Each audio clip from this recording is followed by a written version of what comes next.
আসসালামু আলাইকুম। পবিত্র রমজানের এই দিনে আপনাদের সবার উপস্থিতি আমাকে সম্মানিত করেছে, আনন্দিত করেছে।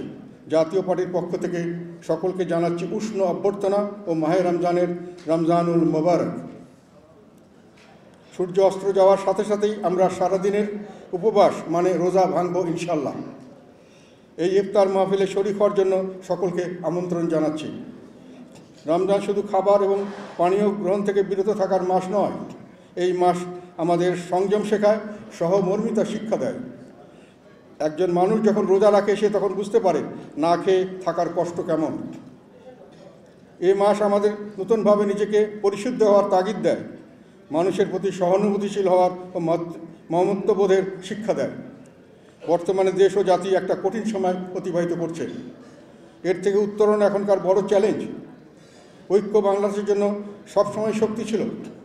বাঙালি তাদের সকল আন্দোলন সংগ্রামে চরম সফলতা দেখেছে যখন সমগ্র জাতি ঐক্যবদ্ধ হতে পেরেছে।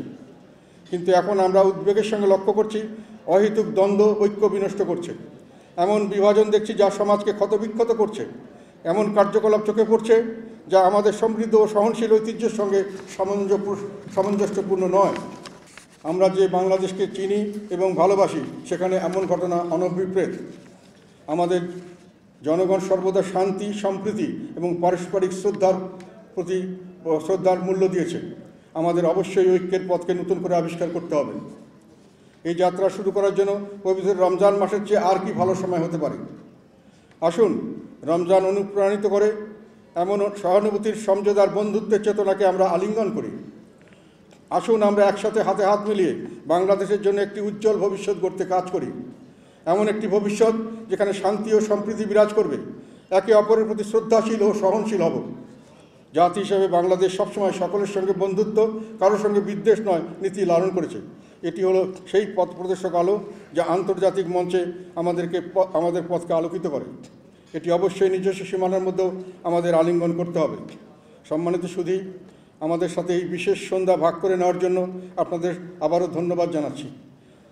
রমজানের রহমত, মাগফিরাত ও নাজাতের প্রাপ্তি এবং ঈদের আনন্দ আপনাদের হৃদয় এবং পারিপার্শ্বিকতাকে সমৃদ্ধ করুক। আসুন বন্ধুত্ব ও সমঝোতার বন্ধনকে আরও শক্তিশালী করি। অনুগ্রহ করে ইফতার এবং পরবর্তী খাবার উপভোগ করুন। আপনাদের সবাইকে অশেষ ধন্যবাদ। আসসালামু আলাইকুম।